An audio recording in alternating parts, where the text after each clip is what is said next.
پچھلے دنوں ادے پور میں ایک ایسا چونکا دینے والا حادثہ پیش آیا جس نے انسانیت کو خون خون کر دیا۔ دو نام نہاد مسلمانوں نے ایک غیر مسلم درزی کنہیا لال کو بے دردی سے قتل کرتے ہوئے اس کی ویڈیو بنائی اور پھر ایک دوسری ویڈیو بنا کر اپنے جرم کا اقرار کرتے ہوئے یہ کہا کہ یہ قتل انہوں نے اس لیے کیا کیونکہ کنہیا لال نے نبی صلی اللہ علیہ وسلم کی شان میں گستاخی کی تھی۔ حالانکہ اس واردات پر دیش بھر کے مسلمانوں نے غصے کا اظہار کیا، تمام مولاناؤں نے اس قتل کو پوری طرح سے اسلام کے خلاف ٹھہراتے ہوئے قاتلوں کو کڑی سزا کی پیروی کی، لیکن اس بیچ ایک سوال لوگوں میں یہ اٹھنے لگا کہ پاکستان میں توہین رسالت کے مجرموں کو جیل میں ڈال دیا جاتا ہے، وہاں قانون ہاتھ میں لے کر کئی بار بھیڑ توہین رسالت کا الزام لگا کر لوگوں کو لنچ کر دیتی ہے۔ آخر مذہب نے اس معاملے میں کیا ڈائریکشن دی ہے، یہ پتہ ہونا چاہیے۔ دیکھیے، توہین رسالت کوئی نیا معاملہ نہیں ہے۔ توہین رسالت کا اتہاس جب ہم پڑھتے ہیں تو پاتے ہیں کہ آپ صلی اللہ علیہ وسلم کو تکلیفیں پہنچانے اور آپ صلی اللہ علیہ وسلم کا اپمان کرنے کا سلسلہ تو تبھی سے شروع ہو گیا تھا جب آپ صلی اللہ علیہ وسلم مکہ والوں کو ایک اللہ کی دعوت دینے لگے تھے۔ آپ صلی اللہ علیہ وسلم کے اپمان اور اتپیڑن کا یہ سلسلہ 11 سال تک چلتا رہا، جب تک آپ صلی اللہ علیہ وسلم مکہ میں رہے۔ روایتوں میں آتا ہے کہ آپ صلی اللہ علیہ وسلم جب لوگوں کو دین کی دعوت دینے نکلتے تو آپ کے پیچھے آپ صلی اللہ علیہ وسلم کا ہی چچا ابو لہب آپ صلی اللہ علیہ وسلم کو برا بھلا کہتا اور آپ صلی اللہ علیہ وسلم پر گٹیاں پھینکتا چلتا تھا، پر آپ صلی اللہ علیہ وسلم کوئی جوابی کارروائی نہ کرتے۔ کافر لوگ نبی صلی اللہ علیہ وسلم کے گھر کے آگے کٹیلی جھاڑیاں ڈال دیا کرتے تھے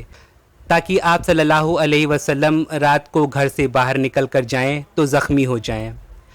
آپ صلی اللہ علیہ وسلم کے گھر کے دروازوں پر گندگی پھینک دی جاتی۔ ان باتوں پر نبی صلی اللہ علیہ وسلم بس اتنا فرما دیتے کہ اے عبد مناف کی اولاد، پڑوس کا حق خوب ادا کرتے ہو۔ ایک دن نبی صلی اللہ علیہ وسلم خانہ کعبہ میں نماز پڑھ رہے تھے، سجدے میں گئے تو عقبہ بن ابی معیط نے اپنی چادر امیٹ کر آپ صلی اللہ علیہ وسلم کی گردن میں ڈال کر کسنا شروع کر دیا۔ حضرت ابوبکر رضی اللہ عنہ آئے تو دھکا مار کر عقبہ کو ہٹایا۔ اسی طرح ایک بار نماز پڑھتے ہوئے نبی صلی اللہ علیہ وسلم کی پیٹھ پر عقبہ نے اونٹ کی اوجھڑی لا کر رکھ دی تھی، لیکن نبی صلی اللہ علیہ وسلم نے ذہنی تکلیف پہنچانے والوں کو پلٹ کر نہ کبھی برا بھلا کہا، نہ شاریرک چوٹ پہنچانے والوں سے کبھی بدلہ لیا۔ روایتوں میں آتا ہے کہ آپ صلی اللہ علیہ وسلم طائف کی بستی میں لوگوں کے پاس اسلام کا آمنترن لے کر گئے تو وہاں کے سرداروں نے بڑی بدتمیزی سے آپ صلی اللہ علیہ وسلم کو اپنی بستی سے فوراً باہر نکل جانے کا حکم سنا دیا اور ساتھ ہی بستی کے لڑکوں سے کہا کہ اس شخص پر آوازیں کستے ہوئے اس کے پیچھے جاؤ اور اسے کس کس کے پتھر مارو۔ لڑکوں نے ایسا ہی کیا۔ ان ظالموں نے میرے پیارے نبی صلی اللہ علیہ وسلم کو پتھروں سے مار مار کر لہو لہان کر دیا تھا۔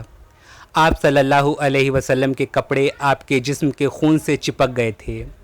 آپ صلی اللہ علیہ وسلم کا خون بہہ بہہ کر ایڑیوں تک آ گیا تھا۔ اس وقت بھی نبی صلی اللہ علیہ وسلم نے اللہ سے یہ دعا کی تھی کہ میری وجہ سے اس بستی پر اللہ عذاب نہ ڈالے۔ میں چاہتا ہوں کہ اس بستی کے لوگ سلامت رہیں، جس سے یہ امید رہے کہ بھلے یہ لوگ ایمان کی دعوت قبول نہ کریں پر ان کی آگے آنے والی نسل ایمان والی بن سکتی ہے۔ میرا خیال ہے کہ آپ صلی اللہ علیہ وسلم کا وہی عمل اصل اسلامی طریقہ ہے۔ خیر، یہ باتیں تو تب کی رہیں جب تک آپ صلی اللہ علیہ وسلم مکہ میں تھے۔ مدینہ میں آنے کے بعد مدینہ والوں نے نبی صلی اللہ علیہ وسلم کو جب اپنا سردار بنا لیا تھا، اس کے بعد ورودھیوں کے ساتھ آپ صلی اللہ علیہ وسلم نے کیسا ویوہار کیا، یہ دیکھنا چاہیے۔ بخاری شریف میں حضرت ابو ہریرہ رضی اللہ عنہ سے روایت ایک حدیث ہے کہ ایک شخص نے نبی صلی اللہ علیہ وسلم سے اپنے قرض کا مطالبہ کیا۔ اس نے آپ صلی اللہ علیہ وسلم سے کچھ بے حد تیکھی اور اپمان جنک باتیں کہیں۔ اس پر آپ صلی اللہ علیہ وسلم کے صحابہ اس شخص کو گرفتار کرنے کے لیے جھپٹے، پر آپ صلی اللہ علیہ وسلم نے صحابہ کو ایسا کرنے سے منع کیا اور نہ صرف اس شخص کو کوئی سزا دینے سے نبی صلی اللہ علیہ وسلم نے صحابہ کو روکا، بلکہ اس شخص کو اس کے قرض سے بہتر چیز بھی لوٹائی۔ اسی طرح صحیحین میں ایک حدیث حضرت ابو سعید خدری رضی اللہ عنہ سے روایت ہے کہ آپ صلی اللہ علیہ وسلم صحابہ کے بیچ مال غنیمت تقسیم کر رہے تھے تو ایک شخص نے نبی صلی اللہ علیہ وسلم سے بدتمیزی کی۔ اس نے بھی آپ صلی اللہ علیہ وسلم سے توہین آمیز کلمات کہے اور آپ صلی اللہ علیہ وسلم پر الزام لگایا کہ وہ اپنے قریبیوں کو مال بانٹ رہے ہیں اور دوسروں کے ساتھ بے ایمانی کر رہے ہیں۔ حضرت عمر رضی اللہ عنہ نے تلوار لے کر اس بدتمیز شخص کو گرفتار کرنے کی اجازت نبی صلی اللہ علیہ وسلم سے مانگی، تو آپ صلی اللہ علیہ وسلم نے حضرت عمر رضی اللہ عنہ کو ایسا کرنے سے منع کیا اور بھوشیوانی کی کہ ایسے ہی گستاخ لوگ آگے بھی ہوں گے جو بہت عبادت کریں گے مگر دین سے ایسے بے اثر نکل جائیں گے جیسے تیر شکار کے جسم سے ایسے پار ہو جاتا ہے کہ اس پر شکار کے خون کا ایک بھی قطرہ نہیں لگا ہوتا۔ تو ان دونوں احادیث میں نبی صلی اللہ علیہ وسلم کی شان میں گستاخی کیے جانے پر مسلمان کو نبی صلی اللہ علیہ وسلم کی طرف سے کیا حکم ہے وہ صاف پتہ چل رہا ہے، اور وہ حکم یہ ہے کہ اس گستاخ کو چھوڑ دیا جائے یا اس کے ساتھ بہتر سلوک کیا جائے کہ شاید ایسا کرنے سے وہ شخص اپنی غلطی پر شرمندہ ہو۔ قرآن پاک میں آیا ہے، اے نبی صلی اللہ علیہ وسلم، جو لوگ تمہاری ہنسی اڑاتے ہیں بے شک تمہاری طرف سے ان کے لیے ہم کافی ہیں۔ القرآن سورہ 15 کی آیت 95۔ یعنی نبی صلی اللہ علیہ وسلم کا اپمان، توہین کرنے کی سزا کسی کو دینا پوتر قرآن کی شکشا کے خلاف ہے۔ اللہ قرآن پاک میں نبی صلی اللہ علیہ وسلم سے فرماتا ہے کہ نبی صلی اللہ علیہ وسلم کا اپمان کرنے والوں کو دنڈ دینے کا ادھیکار اللہ نے اپنے ہاتھ میں لے رکھا ہے، نہ کہ کسی دیش کے قانون کو یہ حق دیا ہے۔ تو قرآن کے حکم، صحیح احادیث اور آپ صلی اللہ علیہ وسلم کا اپنی ورودھیوں کے ساتھ بھی محبت بھرا رویہ دیکھتے ہوئے سبھی بڑے اسلامی ودوانوں نے توہین رسالت پر سزا کے معاملے میں شاسکوں کو نرمی کا ویوہار سکھایا۔ سب سے پرانی اسلامی وچاردھارا کے سنستھاپک اور بھارتیہ اپ مہادیپ سہت وشو کے سروادھک مسلم جن کی شکشاؤں کا پالن کرتے ہیں، ان اسلامی ودوان امام ابو حنیفہ رحمۃ اللہ علیہ نے توہین رسالت پر سخت سزا دینے کا ویرودھ کیا۔ حضرت ابو حنیفہ رحمۃ اللہ علیہ نے فرمایا ہے، کسی ذمی یعنی اسلامی حکومت کے ادھین آنے والے غیر مسلم کا قتل توہین رسالت کے جرم پر نہیں کیا جا سکتا، کیونکہ وہ ذمی پہلے سے ہی اس سے بھی بڑے گناہ یعنی شرک کا مجرم ہے، اور جب شرک جیسے سنگین گناہ کے لیے اسے شریعت نے کوئی سزا نہیں دی ہے تو توہین رسالت جو شرک سے کم سنگین جرم ہے اس پر اسے کوئی سخت سزا کیسے دی جا سکتی ہے۔ امام خطابی کرت معلم السنن شرح سنن ابو داود۔ ایسی ہی نرمی برتنے کی رائے باقی فقہا نے بھی توہین رسالت کے معاملے میں دی ہے۔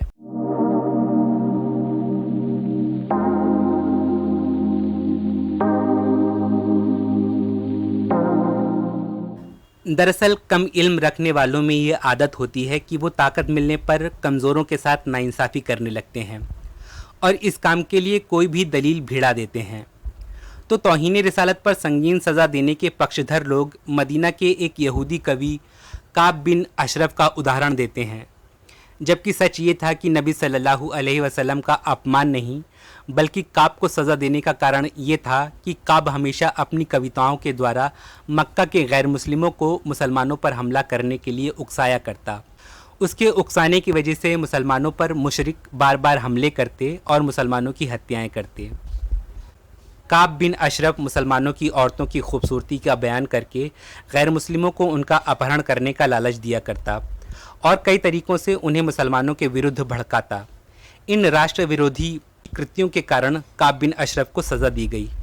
اسی طرح لوگ ایک نیترہین مسلمان دوارا اپنی داسی کی ہتیا کا ادھارن دیتے ہیں جو داسی نبی صلی اللہ علیہ وسلم کو اپشبد کہا کرتی تھی۔ یہ روایت بھی اس لیے سندگدھ ہے کیونکہ روایت میں کہا گیا ہے کہ اس مقدمے کو آپ صلی اللہ علیہ وسلم نے تمام صحابہ کے مجمع میں سنا، لیکن حیرت کی بات ہے کہ اس روایت کا ذکر کسی دوسرے صحابی نے کہیں رتی بھر بھی نہیں کیا۔